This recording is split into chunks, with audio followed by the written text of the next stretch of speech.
नमस्कार जय जगन्नाथ जय पंचसखा तेबे जहाँ डर थिला सेटा ही घटिला वर्तमान आपण मान देखि पारुथिबे आकाश में देखा देछि इंदु पर बिंदु आज होछि गुरुवार मीनसनी जोग तेबे सतरे कोन पुन थरे सत हेगला मालिका तेबे एथिने कोन प्रमाण दोछि मालिका संगे जोड़ी अछंती मालिका गवेषक आ जगन्नाथ कथा संस्कृतिर महाप्रचारक कान्हू बाबा बाबा आपण स्वागत करछि हम चैनल जय जगन्नाथ जय पंचसखा ते बाबा देखंतु माने गोटे पर गोटे घटला केन सत हबार लागिछि आज होछि गुरुवार जहा के लिखा है मीनसनी जोग गुरुवार पढ़ा कथा लिखा आज से गुरुवार पुणी आकाश में दृश्यमान है इंदु पर बिंदु तेज कौन कहूँ ए बाबद आप गवेषणा कौन कहूँ मालिका कौन प्रमाण दूसरी नाई मालिका कथा महापुरुष कथा तो केबे मिथ्या ही पारिबो नाही जहाँ सबू सत्य होउची वास्तव में परिणत होउची जहाँ भी लोक अनुभव कलेनी ए कथा भी महापुरुष लिखिछन्ती बर्तमान आगुरु मीनसनी जोग रहितला हमर इंदु पर बिंदु किछ दिन पळे होइतला एबे भी आज देख गुरुवार पड़ची आज मध्य से काम भी हेछि ठीक ठीक कथा भी तेरे महापुरुष कथा अक्षर अक्षर सत्य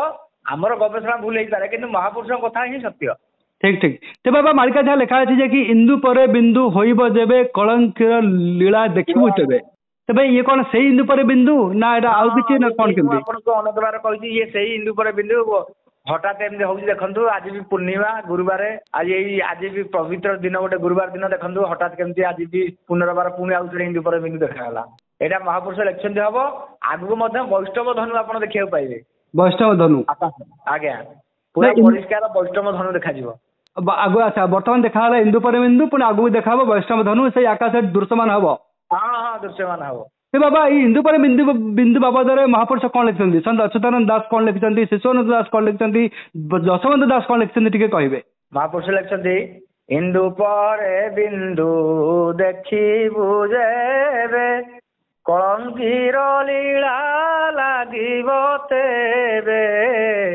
केतुआ भकत गुपते रही लीला करुथिबे भकते जाई महापुरुष कहउछन्ती जे चेतुआ भक्त माने कथा जानिबे मौन रे गुप्तर से सब लीला करबा कलकींकर चिंता क्लास खबर तो कलकींकर एटा गुप्त लीला बोली तू आभास पाइबू तेणु निश्चिंत एटा गोटे कलकींकर लीला एवं या भक्त मान गोटे आनंदर कथा एवं म्लेच्छ संहार सूचक अनेक बार ये गोटे कथा पूर्णमी आज भी गुरुवार पवित्र दिन इंदु पर बिंदु पड़ला महापुरुष कथा अक्षर सत्य होला आज आम सजग हवा आउ मीनसनी जो जुग होला भल ना कि आम टे नाम नाम करवा अहर टे भगवान नाम कीर्तन करवा देखु महापुरुष जहाँ लिखिं वास्तव सत्य होउछि आगु सत्य हम ये कथा अच्युतानंद कहते इंदु पर बिंदु देखिबु जेबे इंदु पर बिंदु बर्तमान अहरह चलला देखिए देख से चलता बर्तमान आज भी मीनसनी रे इंदु पर बिंदु चलला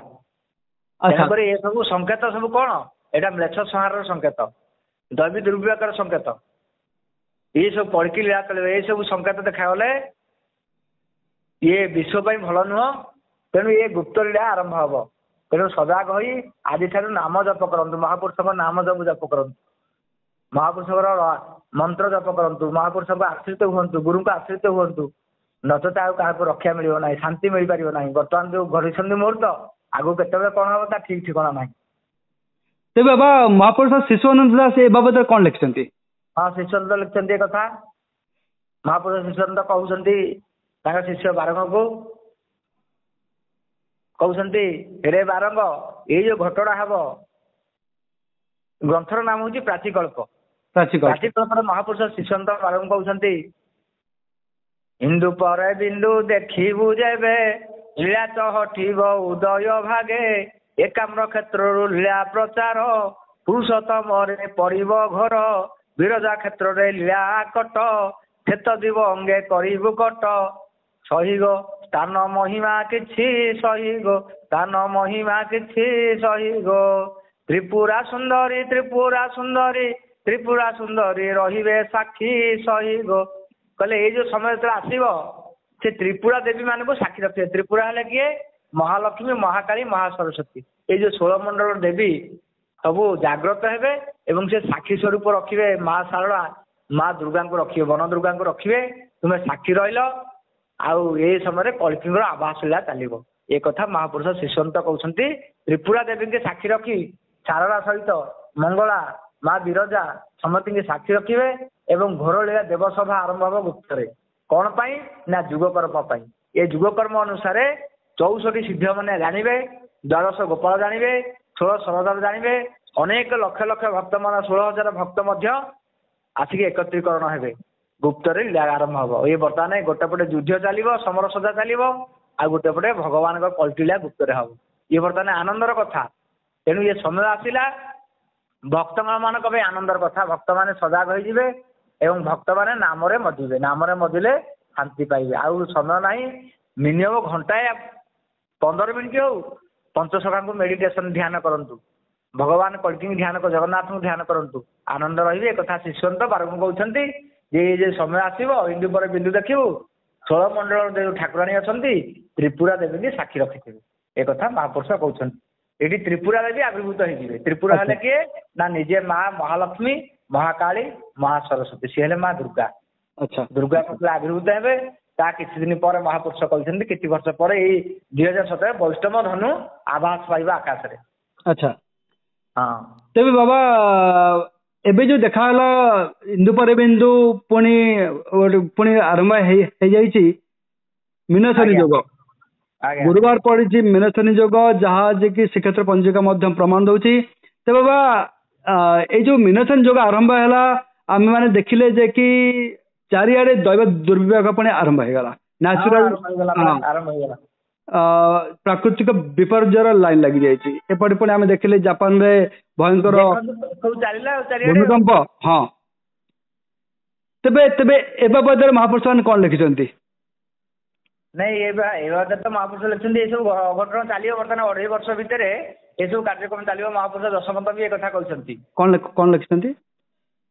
କହିଲେ ସମର ଲାଗିବ ତିହୁଡି ବଳେ, 30ଟା ବଂଶ ଯେ ଗୁପ୍ତ ବଳେ, 30ଟା ବଂଶରେ ଜନ୍ମ ହେବେ, ବେଳା ଦର୍ଶନ ଘଟ ବଧ୍ୟ ଥିବେ, ଭୂରି ସବାତିବ ଚୀନା ଦେଶରେ, ଭୁଟାନ ଦେଶରୁ ଆସିବ ବୀରେ, ଯୋଦ୍ଧା ବରକର ହୋଇବ ଖର, ଭଦ୍ରେଶ୍ୱର ନାମ ହେବ ବାଖର। ମହାପୁରୁଷ କହୁଛନ୍ତି କଟାମୁଣ୍ଡ ଦେଶ, ବେଳାଳସେନ ଦେଶ, ଆମେରିକା, ଭୂରିସଭା ଯୋଉଠି ଜନ୍ମ ହେଇଥିବ ଚୀନ, ଇଏ ସବୁ ଗୁପ୍ତରେ ଏମାନଙ୍କର ଘଡି ସନ୍ଧି ମୁହୂର୍ତ୍ତରେ ସବୁ ଷଡ଼ଯନ୍ତ୍ର କରିବେ। କାହା ପାଇଁ? ଜମ୍ବୁ ଦ୍ୱୀପେ ଭକ୍ତ କରିବା ପାଇଁ, ଉଚ୍ଚାଟ ହୋଇବେ ଉଚ୍ଚଟ ମହି, ସେଇ ସ୍ଥାନ ପୁଣି ବାରଣ ଅଛି, ଜମ୍ବୁ ଦ୍ୱୀପ ଠାରେ ଲୀଳାକୁ ବାଛି।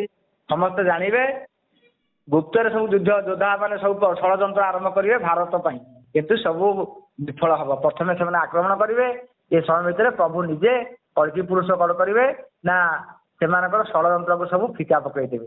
କାରଣ ନିଜେ ସିଏ ପ୍ରାକୃତିକ ବିପର୍ଯ୍ୟୟ ଏମିତି ହବ କୌଣସି ବିଜ୍ଞାନ ଯନ୍ତ୍ର ବି କାମ କରିବନି। ଆଗକୁ ଯୋଉ ସମୟ ଆସୁଛି କୌଣସି ବୈଜ୍ଞାନିକ ଯନ୍ତ୍ର ମଧ୍ୟ କାମ କରିବନି ଆଗକୁ। ଏମିତି ପ୍ରାକୃତିକ ବିପର୍ଯ୍ୟୟ ସବୁ ଘଟିବ। ଆଜ୍ଞା। ଆଚ୍ଛା, ଏ ବାବଦ ପୁଣି ଶିଶୁନାଥ ଦାସ କଣ ଲେଖିଲେ? ଶିଶୁନାଥ ମହାପୁରୁଷ ସେଇ କଥା କହୁଛନ୍ତି। ଶିଶୁନାଥ କହୁଛନ୍ତି ବାରଙ୍ଗକୁ, ଇଏ ଯୋଉ ସମୟ ଆସିବ ମହିମା ଶୁଣ ମୋ ଅନନ୍ତ ଗାଦି, କଳି ପ୍ରକାଶିବ ତ୍ରିପୁର ଭେଦି, ବୀର ଅଙ୍ଗେ ସଙ୍ଗେ ଯୁଦ୍ଧ ହୋଇବ, ତପ ସାଙ୍ଗେ ତପ ଲଢେଇ ହେବ, ଶୁଣ ଶୁଣ ତୁ ହି ବାରଙ୍ଗ ସୁତ, ଲୀଳା ଚହଟିବ ଉଦୟ ବଟ, କଳ୍ପବଟ ମୂଳ ହ୍ରାସ ହୋଇବ, ଉଦୟ ବଟରେ ସାକ୍ଷୀ ରହିବ, ସହିଗ ବୀର ପୁଙ୍ଗବ ସ୍ଥାନ ସହିଗ, କାଳିଆ ବୋଧାରେ କାଳିଆ ବୋଧାରେ କାଳିଆ ବୋଧାରେ ଭକତ ଜାଣ ସହିଗ। ସେ କହୁଛନ୍ତି ଏଇ ଯୋଉ ସମୟ ଆସିବ ଭକ୍ତମାନେ ସ୍ଥାନରେ ସ୍ଥାନରେ ସବୁ ଲୀଳା କରିବେ। କୋଉଠି ନା ଧ୍ୟାନକୁଦ ନିକଟ, ହାଜିପୁର ନିକଟରେ କିଛି ସନ୍ଥ ମାନେ ପଞ୍ଚସଖା ମାନେ ଭକ୍ତ ମେଳି ହେବେ, କାଳିଆ ବୋଧାରେ କିଛି ଭକ୍ତ ମେଳି ହେବେ, ଆମର କଳ୍ପବଟ ପୁରୀରେ ଭକ୍ତ ମେଳି ହେବେ, ବିରଜାରେ ଭକ୍ତ ମେଳି ହେବେ, ଯାଜପୁରରେ ହେବେ, ଖଣ୍ଡଗିରିରେ ହେବେ। ଏମିତି ଚାରିଆଡେ ଭକ୍ତ ମାନଙ୍କର ସବୁ ବର୍ତ୍ତମାନ ପଞ୍ଚସଖାଙ୍କର ଜୋରସୋର ଲୀଳା ଚାଲିବ। ଆଉ ପଞ୍ଚସଖା ଭକ୍ତ ମାନେ ଏକତ୍ରୀକରଣ ବର୍ତ୍ତମାନ ସମୟ ବହୁତ ବଡ ବାବା ଆପଣ ଏଠି ପ୍ରମାଣ ଦେଲେ ଯେ ବର୍ତ୍ତମାନ ସମୟ ହଉଛି ପଞ୍ଚସଖା ଭକ୍ତ ମାନଙ୍କର ମେଳିର ସମୟ। ତେବେ ଚାରିଆଡେ ବର୍ତ୍ତମାନ ପଞ୍ଚସଖାଙ୍କର ଯେତେ ସବୁ ଭକ୍ତ ମାନେ ଅଛନ୍ତି, ମାଳିକାର ଭକ୍ତ ମାନେ ଅଛନ୍ତି, ସବୁଆଡେ ସମସ୍ତେ ଏକାଠି ହେବେ ଆଉ ଭକ୍ତ ମାନଙ୍କର ମେଳି ମଧ୍ୟ ଆରମ୍ଭ ହେଇଯିବ। ଆଜ୍ଞା। ଆଚ୍ଛା, ତେବେ ଶେଷରେ ଆପଣ ତ ଶିଶୁନାଥ ଦାସଙ୍କ କଥା କହିଲେ, ଶେଷରେ ଅଚ୍ୟୁତାନନ୍ଦ ଦାସ ଏ ବାବଦରେ କଣ କହିଛନ୍ତି ତାପରେ ବନ୍ଦ କରିବା? ଅଚ୍ୟୁତାନନ୍ଦ କହିଛନ୍ତି କାଳ ଧରଣୀ ଗ୍ରାସିବ ସମର ଲାଗିବ, ଚିତ୍ରକୂଟ ନଦୀ ତୀରେ ଲୀଳା ଆରମ୍ଭିବ, ଅଯୋଧ୍ୟା ଘୋଷରେ ରାମ ନୀଳ ବାଣ ଭୁଜ, ସେ ସ୍ଥାନେ ରହିଛି ରାମ କରିବେ ଯୁକତ।